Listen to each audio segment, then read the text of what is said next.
Qala aslu hadhil qa'idati. Dalil kepada kaedah. Kena beza di antara kaedah dengan dalil. Dalil ni masdar. Kaedah ni dia sebagai sokongan. Muka surat 77. Ustaz, allati istumbitat minal dalil qauluhu sallallahu alaihi wasallam. Walaupun hadis ni dhaif, tapi dikuatkan dengan Quran dan juga sunnah-sunnah yang lain, maka dia menjadi hasan li ghairi. Kalaulah tak dia jadi hasan li ghairi pun, hadis ini telah dikuatkan oleh ijma'.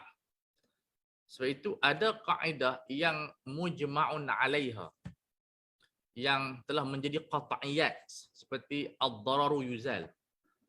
So, akal menerima, fitrah menerima, Quran begitu banyak ayat yang menunjukkan kepada ad-dararu yuzalu. La darara wa la dirar. Tidak boleh memudaratkan diri sendiri dan memudaratkan diri orang lain, ataupun membalas kemudaratan dengan kemudaratan. Akhrajahu Malikun fil Muwatta' mursalan. Jadi hadis mursal ni kalau kita nak belajar banyak di dalam Muwatta'. Wa mursalun minhu as-sahabi saqat wa qul gharibun ma rawa rawin faqat. So hadis-hadis mursal kalau kita tengok dalam Muwatta' ataupun dalam Sunan, dalam Marasil Abi Daud, kita boleh pelajari benda-benda tersebut, ataupun dalam Musannaf Abdul Razzaq ataupun Musannaf Ibn Abi Shaybah. Ini di antara benda-benda yang dibahaskan dalam ulama usul. Adakah hadis mursal ini boleh menjadi hujjah di dalam apa nama dia pensyariatan?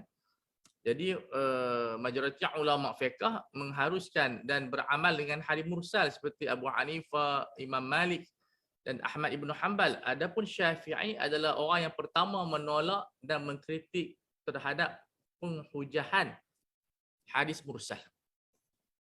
So Imam Syafi'i ini mujaddid di dalam ilmu usul. Baik. Ila akhirih. Qala As-Suyuti rahimahullah, i'lam ayyuhal qari anna hadhihi al-qa'idata yanbani 'alayha katsirun min abwabil fiqh. Banyak sangat kaedah fiqh, perbahasan fiqh terbina di atas kaedah ini. Baik. Wa hiya ma'al qa'idati qablaha muttadihatun aw mutadakhilatun. Dia dengan masyaqqah taribus taysir, adik-beradik yang bersatu ataupun dia hybrid, ya, bercampur. Wa ta'allaqu bihadhil qa'idati qawaidu, dan tercetus daripada kaedah ni banyak kaedah. Yang masyhur, ad-daruratu tubihul mahzurat. Ad-darurah itu mengharuskan benda yang haram. Dia ada syarat dia, bisyarti, kalau dalam kita disebut adami, okey, bisyarti nuqsanil mahzurat 'anil darurat. Iaitu al-mahzurat itu mesti kurang daripada darurat. Kalau dia lebih, okey, kalau mahzurat itu terlebih, tidak boleh diamalkan. Contoh yang diberikan tak akan berlaku, cuma diberikan contoh kalaulah terpaksa makan mayat seorang rasul, maka pengharusan makan mayat itu tidak boleh, kerana benda yang diharamkan itu lebih besar daripada darurah. So contoh itu tak praktikal lah, tak praktikal. Wa min thamma, siapa ingat kalimah wa min thamma? Apa makna wa min thamma? Siapa ingat? Wa min thamma maksud wali ajli dzalika, okey, disebabkan kaedah ad-daruratu tubihul mahzurat, jaza aklul mayyitati ataupun maitati indal mahmasah. Mana indal halak. Kalimah inda ni penting, satu qaidun yang sangat penting, sebab dia menunjukkan kepada huduriyun, wujudiyun. Maknanya mesti benda ini existing lah, maksud dia benda tu wujud. Nak mati tu bukan, dia beza nak mati dengan memang nak mati. So ad-darurat ini diharuskan ketika jangkaan kita akan mati kalau tak ambil, tapi memang confirm nak mati, haram dah ambil sebab tak bermanfaat. Sebab itu ini menjelaskan sebahagian daripada asatizah kita yang mengharamkan derma darah. Dia kata masa nak mati baru derma darah. itu berlakunya kekeliruan, misleading. Sebab ulama menyatakan seperti Imam Ghazali rahimahullah dalam Al-Khulasah, Khulasah kitab yang sangat bagus dan dia ada syarah dia kitab dia adalah yang paling ringkas Al-Khulasah, yang syarah dia Al-Wajiz. So dia sebut apa Al-Khulasah, dia matan macam matan Fathul Qarib. Kalau dah nak mati dah, tak boleh ambil babi lah, sebab kalau kita ambil pun tak mendatangkan kebaikan. So yang disebutkan famanitur Rabar itu masuk dia mengikut pandangan doktor, kalau dia tak ambil ubat ini dia akan mati. Walaupun ketika itu dia boleh makan lagi, tetapi dia punya dia buah pinggang dia akan rosak. Ketika itulah kita ambil benda yang diharamkan, sebab kalau dah sampai ke peringkat terminal dah memang teruk dah, tak ada manfaat. So sebab itu kita haruskan derma darah, diambil darah walaupun tak ada patient lagi, tetapi benda itu akan ada, benda tu mengikut rekod sentiasa akan ada. Sebab itu kefahaman itu bukan maksud masa nak mati dekat sangat 10 minit tu. Maknanya kalau mengikut kajian doktor, kalau kita tidak buat tindakan ambil insulin khinzir dalam beberapa hari dia akan mati, masa tu dah boleh ambil. Jadi jangan tunggu sampai dah nak mengucap baru kita bagi. Masa tu haram ambil. Okey. Wa isaqatil al-luqmah bil khamri. Sebab mazhab Syafi'i berpendapat kalau kita minum arak menambahkan dahaga, so tak boleh minum arak ketika nak mati. Hanya boleh ketika mana nak meloloskan makanan yang terlekat. Ini adalah taswir saja. Adalah satu benda ilustrasi saja. Dia bukan benda tu taklah wujud sangat kan.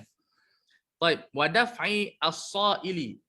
Apa maksud dia daf'i as-sa'ili? Kita nak mempertahankan diri daripada serangan, dirogol, diceroboh. So ini dipanggil dalam penal code ataupun undang-undang kanun keseksaan sebagai dipanggil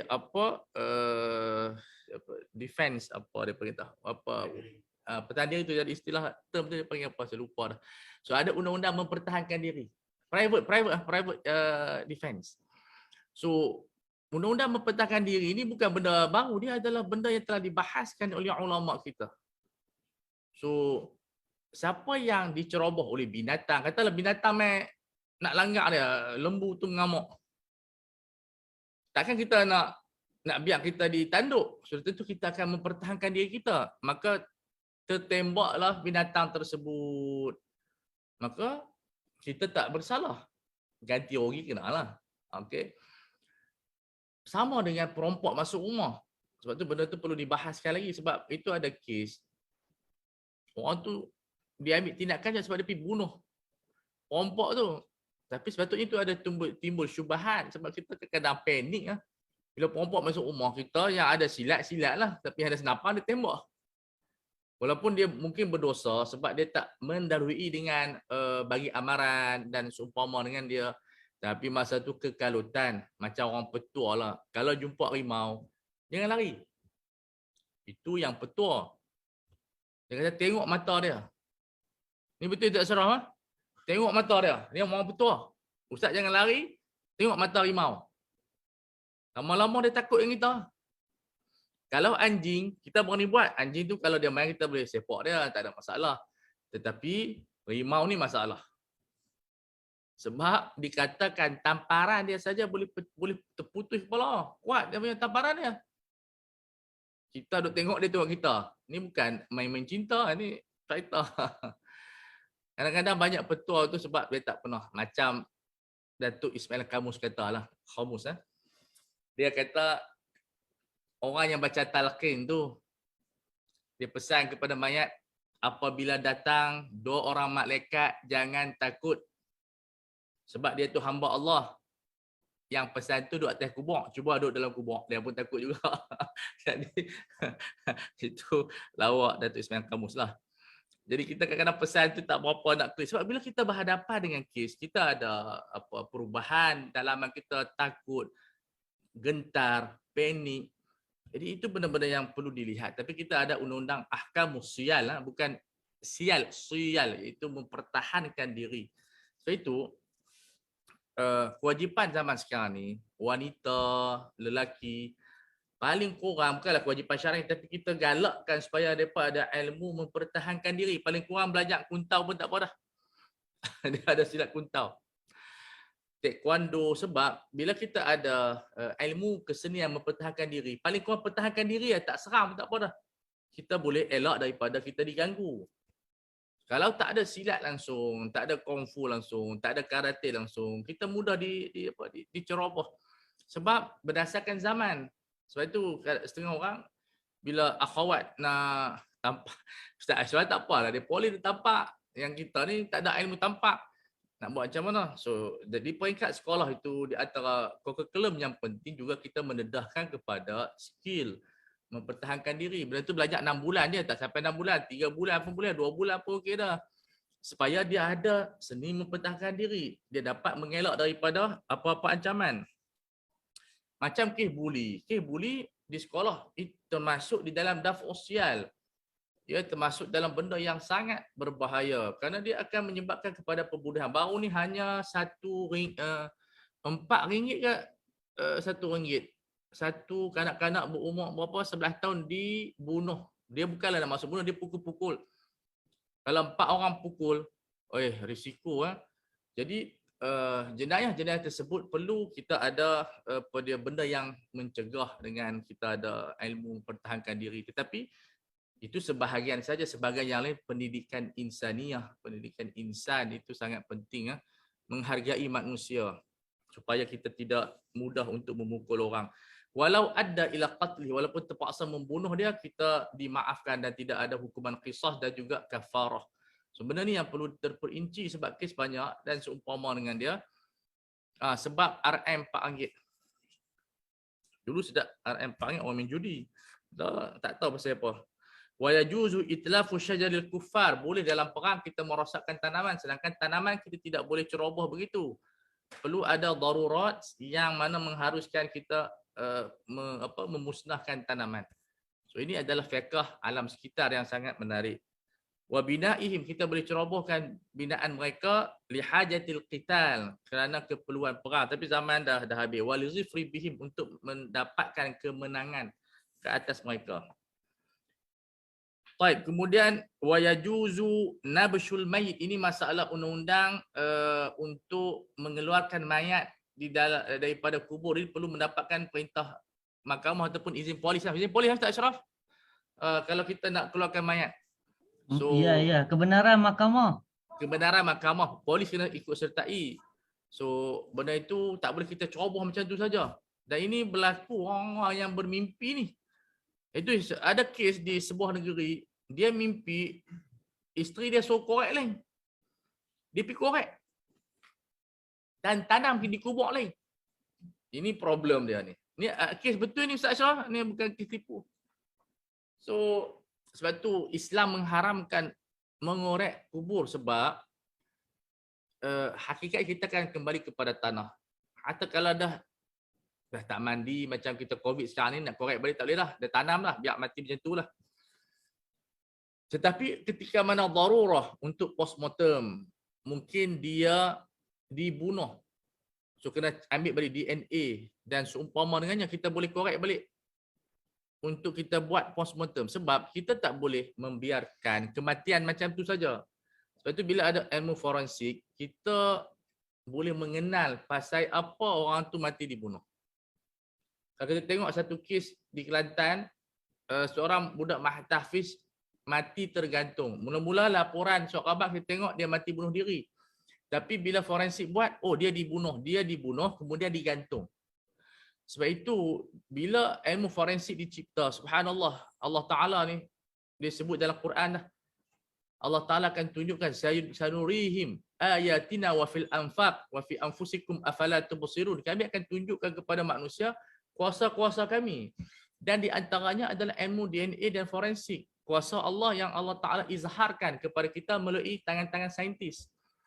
Akhirnya, dulu kalau kita tengok orang yang mati di sungai, kita kata dia lemas. Sebab dalam forensik, dia ada petunjuk, dia ada indikator dia ada petunjuk. Kalau orang yang mati dibunuh, tangan dia akan genggam sebab kita takut lah. Kita tak macam tu, Syekh Ashraf tak? Orang mati dibunuh kita tangan macam tu. Tak ada. Dia takut. Jadi dia akan cek tangan orang yang bunuh diri macam mana, orang yang mati memang mati lemah lah macam mana.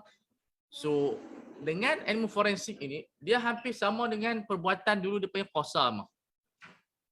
Dalam undang-undang Islam kita ada qasamah, yang ini diambil daripada undang-undang jahiliah juga. Rasulullah terima konsep tersebut. Itu mati seseorang tak tahu mati sebab apa. Mati dalam sebuah kampung, dia mati berdarah. Maka orang kampung tu kena buat 50 kali sumpah bahawa mereka tidak membunuh lelaki tersebut dan mereka kena bayar diat lah. Sebab dia tak boleh mati tanpa tak tahu punca dia. Tuan Guru macam kes Hadib ke? Ya. Kes Hadib tu saya dengar juga maklumat lah. Forensik dah ada semua. Tapi tak boleh cerita di sini. Mungkin Ustaz Ashraf lebih tahu lagi. Kan? Macam kes Hadib tu mati tak tahu sebab. Memang. So benda itu sebahagian daripada contoh-contoh dia. Tapi sekarang kita tak perlu dah. Sumpah kita ada forensik check balik. Kita ada pakar-pakar perubatan sebab dia akan check balik. Sebab itu bila kes rogol, macam mana kes rogol baru ni, 2 orang perempuan, dia lapor dia rogol, tak disabitkan dia rogol sebab kita ada forensik. Sebab kalau kita baca laporan kes rogol ni, dia punya kekoyakan darah tu sangat dahsyat. Luka. Rogol ni dia tak minta izin. Dia tak ada permission. Dia ganas. So, cala-cala di badan tu sangat dahsyat. Ada yang terputus, ada yang koyak. Tapi bila tengok kes mereka ni, bila buat apa dia siasatan, tak ada pula macam tu, tanda-tanda Syekh Ashraf. So, ilmu ini membantu undang-undang, membantu syariah untuk mengenal kes lebih baik. Sebabnya dalam perbahasan fiqh, kes rogol adalah perbahasan yang paling zuhud oleh ulama. Ini menunjukkan kepada zaman dulu kes rogol sangat sedikit. Kalau dalam mazhab Syafi'i tak sampai selai, Hanafi tak sampai sehelai, Maliki tak sampai sehelai. Imam Malik bincang dalam Muwatta' dia sebut siapa yang dipaksa rogol digugurkan daripada hudud. Setakat tu je. Hambali pun dalam tak sampai sehelai.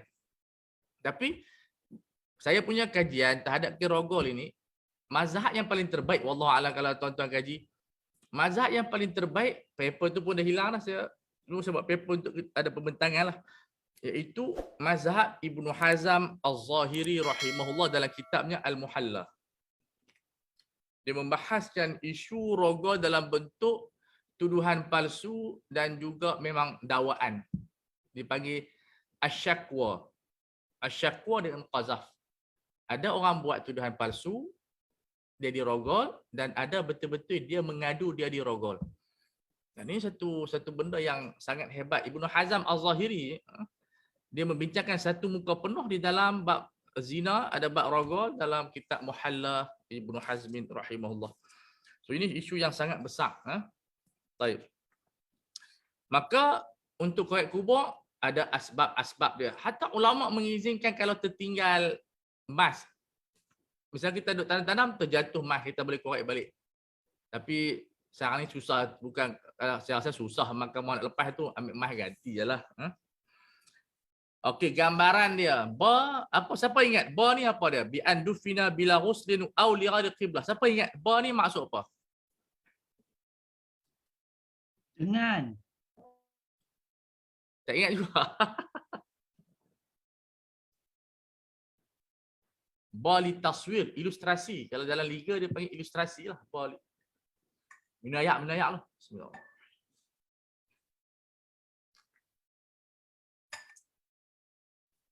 Baik. Sebab mandi, okey, hukum asal kalau ditanam tak dimandikan macam kes COVID, memang kena korek balik. Melainkan mayat dah hancur. Selalu mayat hancur 6 bulan lah. Di Malaysia 6 bulan. Tempat lain lama lah sebab mereka bubuh macam tanam cara yang apa, bukan masuk dalam tanah, dia simen begitu. Lambat lah. Jadi, kalau mayat yang tak dimandikan memang kena korek balik. Tapi COVID tak perlulah, dah lama dah. Cuma tu kita minta kalau kita ada suara lah, KKM dah wajib review balik dah kes mayat yang tak dimandikan. Sebab kita tengok banyak negara mandi. WHO pun kata tak semestinya berjangkit. Kalau kita mandi mayat, kita pun boleh pakai macam-macam alat. Nak buat macam basuh kereta pun tak ada masalah. Semburan dari jauh sepatutnya kita review. Dah banyak dah kita review dah. Sembahyang boleh berlaku insya-Allah 184 ni, penjarakan tak wajib. Jadi takkanlah mandi mayat pun tak review. Sebab itu perlu ada review selalu. Murajaah ni satu benda yang sangat penting. Macam kita murajaah Quran lah. So fatwa kita kena murajaah dan sebagainya, dan KKM perlu lebih peka isu ini sebab ini isu fardu kifayah. Dan isu benda gaib juga. Saya tak pasti benda walaupun khabarul ahad, tetapi kita beriman lah. Iaitu bila kita mati, saudara mara kita, kawan-kawan kita mai ziarah kita. Bila mai ziarah, hang tak mandi ke? Ni bukan saya cerita buat gambaran je lah. Kita tersebar pula. Tapi maknanya, kalau kita baca kitab Ibn Qayyim Al-Jawziyah, apa kitab dia? Allah, siapa ingat buku Ibn Qayyim? Yang pasal hukum mati ni? Hadi al-Arwah. Apa dia? Hadi al-Arwah, bukan? Ya. Itu Imam Suyuti, Ibn Qayyim Jawziyah dia lain. Kan sama, ada arwah tu kan? Hadi al-Arwah ni kalau seingat saya memang Imam Ibn Qayyim. Jawziyah, kitab tu. Dia sebut dalam bab tu, dia ada babu tazawuril arwah. Bab arwah, roh-roh ni saling ziarah menziarahi. So kitab roh tu. Kitab ar-Ruh. Yang ada arwah tu kitab Imam Suyuti tak silap. Kitab ar-Ruh. Dah lama tak baca. Dulu kita zaman muda dulu, kita seronok baca bab mati ni. Masa dah meningkat umur, malas nak bincang bab mati, bincang bab hidup pula lah. Jadi ada bab, tazkirah pun ada, bab yang mana kita nanti akan ziarah menziarahi. So ada cerita orang tu dalam kitab tazkirah tak silap, baju dia tak apa elok. Jadi mai orang mati yang ni apa ni, baju tak apa nak elok, itu baju tak apa nak elok ni tak mandi lagi terus lah. Tetapi itu benda ghaibi, kita akan tahu nanti bila kita mati. Jadi mizan kita mesti hybrid di antara hak dunia dan juga hak akhirat kita. So kita kalau ada suara apa ni, bidun apa dia? Lupa. Baik. Kemudian auliya qiblah, tidak menghadap kiblat. Maka kena ubah. Au fi ardin au thawbin maghsubain. Kain kafan ataupun tanah tu bukan tanah hak kita, tanah yang dia rampas. So kena korek balik. Ila akhirih. Kemudian syarah yang lain bi syarti naqsi ataupun nuqsani, boleh baca dua lah. Mahdhurati 'ani darurat liyukhrija ma kana al-mayyit nabiyan. Ini taswir yang tak berlaku, tapi untuk nak fahamkan kaedah terpaksa buat macam inilah. Okey, ada masalah yang lagi iaitu wa ma la ukriha, kalau seseorang itu dipaksa untuk bunuh orang. Awiz zina fala yubahu wahidun minhuma bil ikrah kama taqaddam. So ini di antara pengecualian. Kita sebutkan ad-darurat tubihul mahzurat, kemudian al-ikrah yarfa'ut taklif, paksaan yang disebut sebagai sempurna, mulji itu mengangkat taklif. Namun ada dua benda kalau dipaksa macam mana pun tak boleh ikut, bunuh orang dengan berzina. Sebab dia punya kemudaratan lebih besar. Biar mati dibunuh, biar mati walaupun jangan berzina walaupun dibunuh. So itu tidak ada istilah kita terpaksa jadi pelacur. Oh okey. Sebab apa? Mungkin digugurkan hukuman hudud tetapi dosa tetap ada. Jadi ini di antara benda yang diijma' oleh para ulama, dua benda yang kita tak boleh buat walaupun diugut dengan pembunuhan. Baik. Bima fihi ma minal mafsadati allati tuqabilu hifza muhjatal mukrah atau tazidu 'alaiha. Sebab benda ini dibandingkan dengan menjaga nyawa lebih besar. Sebab apa? Nak tutup aib kalau mengandung itu lebih susah. Ya. Wa ma law dufina bila takfirin fala yumbash. Kalau tidak dikafankan tak ada masalah. Mandi, sebab kafan ni dia walaupun wajib tetapi kewajipan dia tak sama taraf dengan mandi. Nampak? dia termasuk dalam wajib, tetapi kekuatan kewajipan itu tak sama dengan kewajipan mandi. Mandi itu lebih kuat. Sebab berlakunya pembersihan. Kafan ni menutup aurat saja. Bila masuk tanah, semua dikafankan dengan tanah. So, tak ada isu. Ini yang dikatakan ada benda yang disebut oleh Imam Suyuti ittihad ma'nan wa suratan muttahidatun ma'nan wa suratan muhtalifatun illatan wa hukman. Nampak macam sama tapi tak serupa hukum. Ini yang dipanggil sebagai furuk fiqhiyah. Ada lebih kurang 300 lebih kaedah yang membezakan di antara kaedah dan kaedah, yang membezakan di antara wajib dan wajib, yang membezakan di antara larangan dan larangan. Larangan tak sama. Okey, larangan berzina tak sama dengan larangan khalwat. Larangan berzina haramnya adalah tahrimul maqasid. Larangan khalwat tahrimul wasail. Zina tidak ada darurat untuk mengharuskannya, tetapi khalwat ada hajiat ataupun darurat yang boleh mengharuskan berkhalwat. Seperti rawatan, seperti keselamatan dan seumpama dengan dia. Haram melihat aurat, tahrim dia wasail. Jadi kita boleh melihat ketika mana tadi kita bincang dalam bab muamalah, dalam bab kaedah al-masyaqqat tajlibut taisir, kita boleh tengok untuk ketika mana belajar, ketika mana kita ada keperluan. So sebab itulah kita tidak boleh selesaikan masalah haram dalam satu bentuk. Kerana dia ada maratib. Haram zina tak sama dengan haram buka tudung. Buka tudung ni dia tahsinat. Dia punya peringkat larangan dia tahsinat. So kalau orang perempuan tu tak semayang dengan tak pakai tudung, kita suruh semayang dulu. Sebab tudung ini kewajipan dia tahsinat. Dia tidak sampai kepada daruriyat ataupun hajiat. Dia hanya dalam bab menjaga maruah. Penting pakai tudung, tetapi janganlah sampai kita meletakkan dia lebih besar daripada sembahyang, daripada puasa dan seumpama dengan dia. Jadi kita ada nilai dia. Semua kewajipan macam itu. Fardu ain lebih besar daripada fardu kifayah. Fardu kifayah lebih besar daripada ila akhirih. Baik. Qala, sebab apa dia kata apa? Fa inna mafsadata hadqi hurmati ashaddu min adabi takfinihi. Sebab menjaga kemuliaan dia bila orang bongkak balik nampak kemaluan dan sebagainya lebih besar daripada kita tidak kafan. Alladhi qama sitru biturab, penutupan aurat dia dengan tanah sudah mendirikan tempat pakaian dia, maqamahu. Qala ats-tsaniyah, kaedah yang mengikat kaedah yang pertama, ma ubiha lid-darurati yuqaddaru biqadariha. Boleh baca dua wajah dalam kamus Mukhtarus Sihah. Disebut boleh baca dua wajah, iaitu qadarun dan qadrun, ai miqdar. So dua-dua boleh baca. So benda itu disukat dengan keperluan. So keperluan ini adakah cukup-cukup atau lebih sikit? Syafi'iyah dia pegang iltizam, cukup-cukup saja. Malikiyah boleh lebih sikit. So kalau kita lapar, terpaksa makan khinzir, Syafi'iyah bagi cukup-cukup sekadar hidup. Maliki bagi kenyang sikit.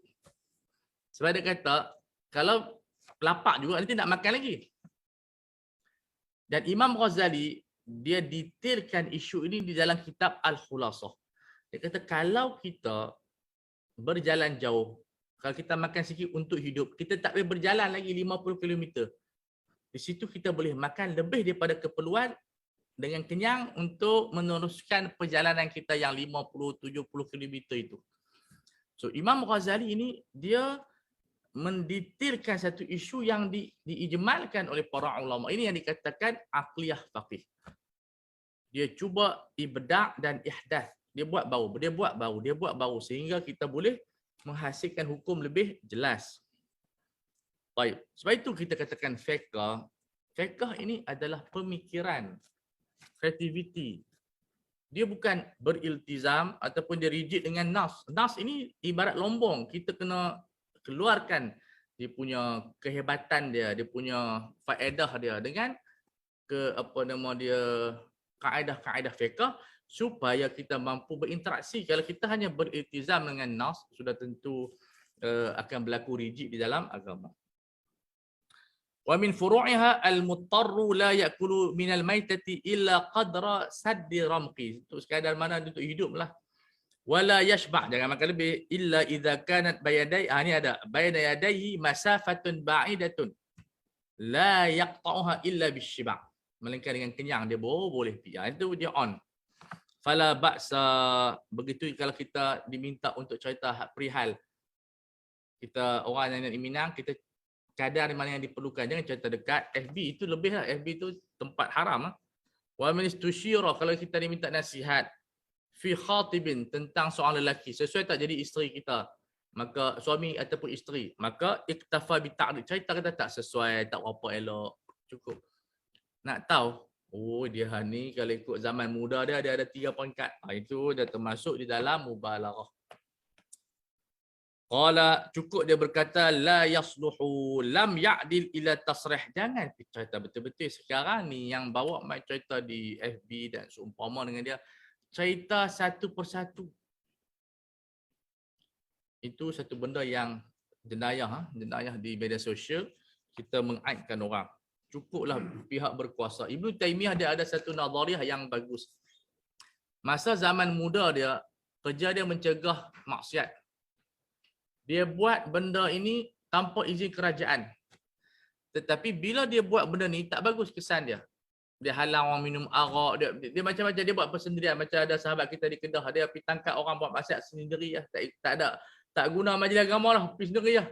Ni hebat. Dia letak dekat kubur. Bila dia matang sedikit Ibn Taimiyah, dia kata tak boleh. Sebab kalau dia buat tanpa izin pemerintah, orang tak respect. Jadi orang jadi bergaduh lagi. Akhirnya dia kata apa, pendapat yang baru, kalau kita nak cegah kemungkaran mesti ada izin. Maksudnya mesti ada pelantikan daripada kerajaan, kita sebagai jaiz, kita sebagai orang yang ada lesen lah. Itu kalau kita tengok orang bawa laju kereta, kita tak boleh tahan dia. Kita pun ligan dia dengan kereta. Lalih dua-dua kena saman. Yang boleh saman polis dia Ustaz Ashraf je.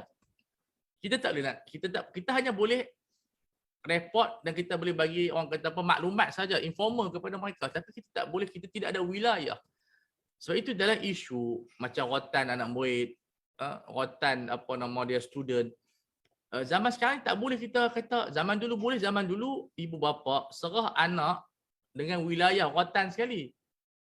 Sekarang ni ibu bapa serah anak kepada guru hanya untuk mengajar, bukan untuk rotan. So kita tidak dapat wilayah, tak dapat satu apa-apa ejen tu pelantikan wakil untuk kita nak sebat dia dan sebagainya. So satu benda yang berisiko kalau kita rotan anak murid. So better kita tak rotan, walaupun banyak TikTok buat, kalau tak rotan jadi tak, risiko tu akan main kepada kita balik kalau kena saman dan sebagainya. Jadi setengah guru sekolah dia kata siapa yang nak buat tindakan ni kena ada izin daripada ibu bapa dulu. Itu pun dengan syarat-syarat. Sebab tu kita kena baca asbab zaman dulu kenapa di rotan, sebab dia ada wilayah. Wilayah ni maksud kuasa untuk menguruskan orang. Kalau tak ada kuasa, sebab tu dalam fiqh, kalau kita baca Al-Bajuri, ni saya rasa kalau orang tak bisa dengar, terkejut ni. Kalau tak sebut kitab Bajuri, orang kata liberal. Seseorang isteri yang tak semayang, suami tak boleh rotan dia. Sebab itu hak Allah. Dia boleh rotan isteri kalau tak tunaikan hak dia macam persetubuhan. Dia boleh rotan, tu bukan rotan. Luka rotan manja, dia panggil rotan manja. Tetapi kalau dia tak semayang, dia tak pakai tudung, kita tak boleh ambil tindakan. Sebab dia. Okey. Sebab itu dia dengan Allah Azza wa Jalla. Nampak dah macam mana fiqh susun sistem tu. Tapi kita harap isteri tu ikut macam kita semayang. Cuma kita tak boleh tarik dia suruh semayang. Sebab dia ada apa nama dia, dosa dia sendiri. Kemudian si isteri jangan duk sebut pula, saya tak semayang ni suami saya tanggung. Ini panggil orang perempuan. Semua suami tanggung. Dia yang mengumpat, suami tanggung. Tak adalah semua itu khurafat fiqh. Tak pakai tudung, suami tanggung. Mengumpat, suami tanggung. Berapa banyak suami tanggung ni? Masalah sendiri, kita je tanggung dosa ni. Kalau kita buat dosa, yang tu hang tanggung sendiri. So sebenarnya itu satu benda yang tidak tepat. Suami tanggung kalau dia menggalakkan, kalau dia redha. Kalau suami dia didik dah, dia buka tudung, pasal apa? Kita kena tanggung dosa dia. Dia mengumpat, pasal apa suami kena tanggung dosa? So ini satu benda kefahaman orang perempuan yang tidak betul. Asyik-asyik suami tanggung, asyik-asyik ibu bapa tanggung. Sampai bila lah pak tu nak kena tanggung. Dia tanggung kalau bapa tu sendiri yang menjuruskan, dia yang cuai dalam pendidikan. Ini bapa dah hantar sekolah agama, ajak semayang daripada kecil, bila besar dia melelong. Takkan pak nak kena lagi, wala taziru wa ziratu is ukhra. So kita bila kita cerita tu mesti orang kata apa, tepat dan dia mempunyai orang kata apa, penerangan yang detail supaya tidak menzalimi orang dan tidak menzalimi fiqh itu sendiri ya. Nabi Nuh alaihissalam, anak dia masuk neraka dan dia tak dihisap sebab dia telah berdakwah. Jadi poin dia ialah bukan umum macam tu. Jadi orang perempuan kadang-kadang dia melonggokkan dia punya dosanya kepada suami, itu adalah pandangan yang tidak tepat. Kemudian wa kharaja an hadzal asli suwarun, iaitu al-araya fa innaha ubihat lil fuqara thumma jazat lil aghniya fil asah. Ini hanya kes jual tamar yang tidak equivalent, yang tidak sama. Tamar. Jadi dalam mazhab Syafi'i bukan setakat isteri boleh tebus talak, boyfriend isteri pun boleh tebus. So mereka bercinta, macam mana darjat bercinta ni? Minat kat bini orang, dia bagi 1 juta pampasan dekat suami dia. So suami dia perlukan wang, cerailah bini dia. No problem. Tapi dari segi akhlak tak baguslah. Tapi dari segi hukum luluslah. Sebab dia menimbang yang mana mafsadah. Sebab ada orang perempuan dia jenis open. Orang perempuan ni macam-macam perangai. Ada yang jenis tak fikir kahwin banyak sangat. Ada yang jenis dia ni maklumat dia banyak. Dia punya impian dia besar. Dia tak puas hati dengan suami dia. Suami dia kerani. Sekarang ni dia dah jadi besar. Dia impikan suami yang lebih besar daripada dia. So dia sebab tu tak boleh dijangka wanita ni. Walaupun mula-mula kahwin tu okey, tapi bila dia bekerja, dia terdedah kepada suami yang lelaki yang lebih hebat dan seumpamanya. Memang tak bagus. Cerita ni bukan cerita bagus, cerita pasal khuluk je. Saya ustaz yang tu akhlak. Saya tak bincang tentang isu peribadi, akhlak apa semua tu, bincang segi hukum dulu, okey? Summa jaza ma'al ajnabi, okey? Qala wa minha al-li'an, juwiza juga untuk elak daripada disebat qazaf. Qala ba'dhum al-maratib khamsatun. Ini masalah ada 5. Daruratun, hajatun, manfaatun, zinatun wa fudulun. Pembahagian ini pembahagian yang dibuat oleh Imam Suyuti rahimahullah. Sangat menarik. Sebab apa? Kita bincang daruriyat, hajiat, tetapi Imam Suyuti tambah kepada manfaah, zinah dan fudul. Ad-darurah bulughu haddan idza lam yatanawal mamnu'a halaka. Darurah dia punya had dia sampai kepada kematian. Tak ambil mati ataupun qaraba ilal halak, akan mati macam rosak buah pinggang, kena dialisis, boleh ambil khinzir dan sebagainya. Ubatlah ubat. Wa hadha yubihu al-muharrama kal muttar lil akli wal lubsi, benda-benda yang macam pakai emas dan sebagainya. Bihaitsu law taraka halaka au talifa minhu mut'adun. Kalau dia ambil rawatan ubat khinzir, dia akan mati ataupun buah pinggangnya akan rosak. Wal hajatu wusulu ila halatin bihaitsu law lam ya'khudhil mamnu'a lam yahlik. Hajat kalau dia tak ambil, dia tak mati, cuma berada di dalam kesusahan, masyaqqah, kos meningkat, hidup kan susah. Kal ja'i' alladhi lam yajid ma ya'kulu lam yahlik. Seperti orang yang lapar, dia tak mati lagi, tak ambil pun tak mati, cuma teruklah. Wa annahu yakunu fi jahdin wa masyaqqatin. Terlampau penat dan bebanan. Wa hadha la yubihul harama tetapi yubihul fitra. Jadi kalau pekerja buruh yang terlampau lapar sangat, kalau dia tak ambil, dia tak boleh buat kerja, maka dia boleh buka puasa tapi tak boleh makan khinzir lah. Wal manfaah ia makana ijtiha'un, benda yang sedap. Kama yashtahi khubzal bur, dia suka makan roti gandum. Walahmal ghanam, itu termasuk dalam benda yang manfaah. Tak haram tapi termasuk dalam benda yang harus. Kemudian wazina, ini agak leisure lah. wa hiya ma kana al-qasdu bihi tafakkuh, nak bersedap-sedap. Kal mushtahi al-hulwa al-muttakhad min lauzin wa sakrin wa thawa wa thawb bukan thawa wa thawbi, ada hadis tambahan tu. Al-mansuj min harin wa qattan.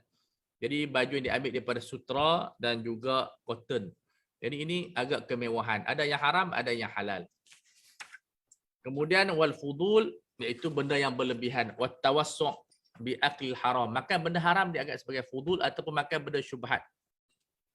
Kaman yuridu isti'mala awani dhahab, nak pakai barang-barang emas, gelas, pinggan, mangkuk. Itu benda-benda yang berlebihan, bermewahan, yang tidak sesuai bagi seorang Muslim. Baik.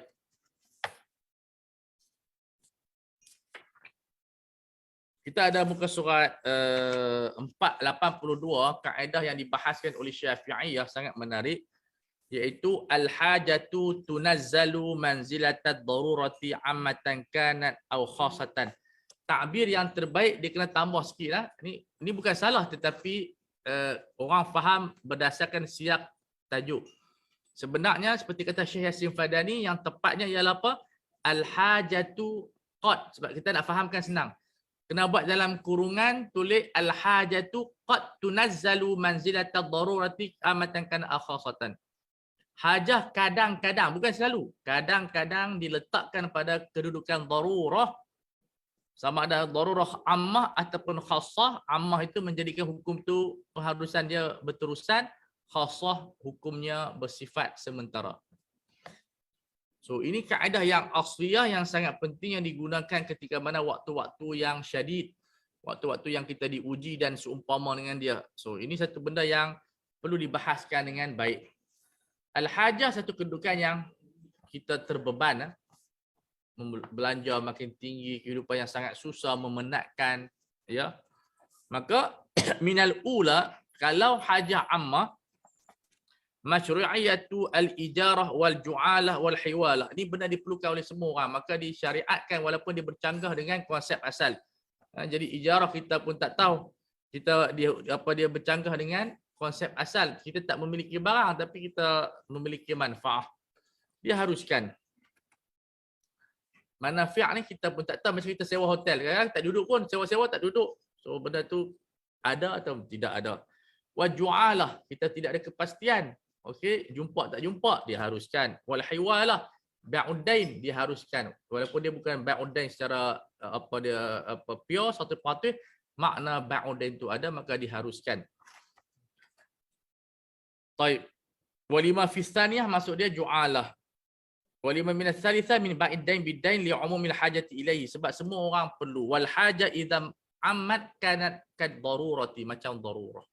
So ini adalah satu benda yang dilihat oleh fuqaha bila berlaku masyaqqah, adakah ini hajah ammah ataupun hajah khassah. Bila hajah khassah ada dawabit yang lain.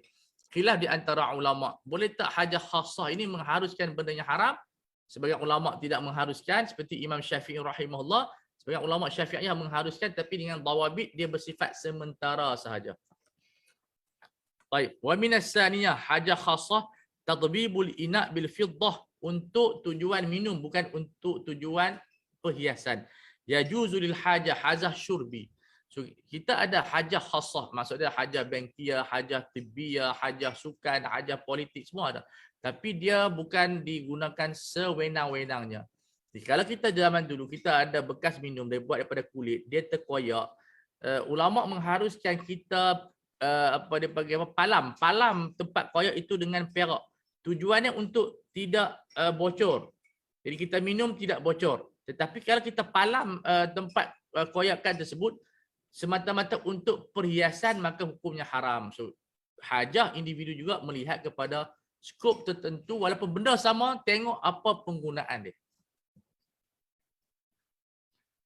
Qalu wala yu'tabal al-ajzu 'an at-tadbib bi ghairi naqdan. Tak dikira pun dia tak mampu ganti yang lain. Kalau ada yang lain pun boleh guna. Itu dia punya hajah khassah.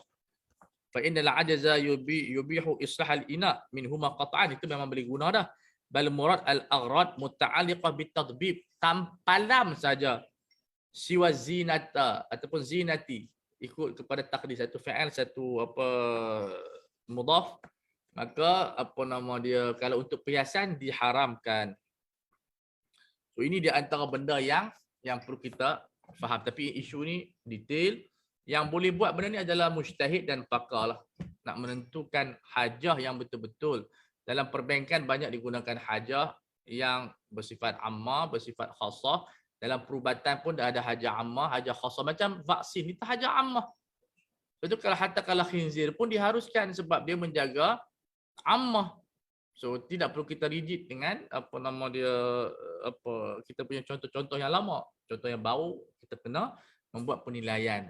Hatta dalam siasah ada keperluan pelantikan orang bukan Islam dalam jawatan menteri, pelantikan wanita dalam jawatan menteri. Kita KP kita pun perempuan. Tak ada isu kalau KP perempuan, apa yang masalah? Baik.